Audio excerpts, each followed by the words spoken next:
सकाळची सुरुवात ना तर खूपच सुंदर झाली होती, पण मला उठायला उशीर झाला होता आणि मुलांचं सकाळपासून काहीतरी चाललं होतं की आम्हाला काहीतरी नवीन आणि छानसं खायला करून दे. तर म्हटलं चला आज ब्रेडही घरात शिल्लक होते, मग म्हटलं चला सँडविच बनवूयात. घरातले जेवढे काही व्हेजिटेबल्स होते ना तेवढे मस्त असे चॉपरमध्ये चॉप केले. त्यानंतर त्यामध्ये ॲड केलं होतं ब्लॅक पेपर आणि थोडंसं सॉल्ट. मस्त असं ते एका ब्रेडमध्ये भरलं आणि मस्त असं ते शेकून घेतलं. शेकून घेतल्यानंतर म्हटलं चला हे जोपर्यंत तयार होत आहे ना तोपर्यंत बाकीची कामं करते. खूप सारा पसारा पडलेला होता, म्हटलं चला थोडंसं इग्नोर करूयात आणि ह्या गोष्टीकडे लक्ष देऊयात.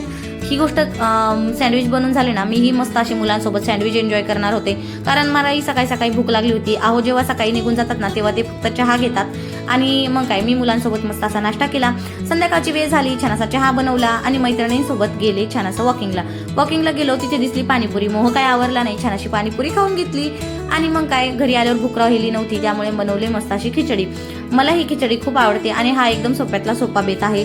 कढी खिचडी फार सुंदर लागते, पण आज मी कढी करायचा कंटाळा केला होता. मी बनवली होती फक्त खिचडी लावली होती कुकरला आणि तडका बनवायचं माझं काम चालू होतं. तडका बनवला, त्यामध्ये मस्त असं ऑनियन आणि टोमॅटो असं ॲड केलं होतं.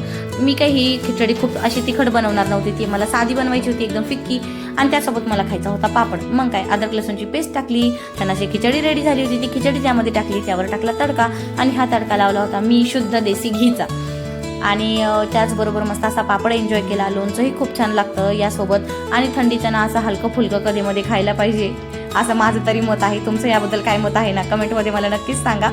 आणि तुम्ही माझ्यासारखे खिचडी लवर असताना तर व्हिडिओला लाईक नक्की करा.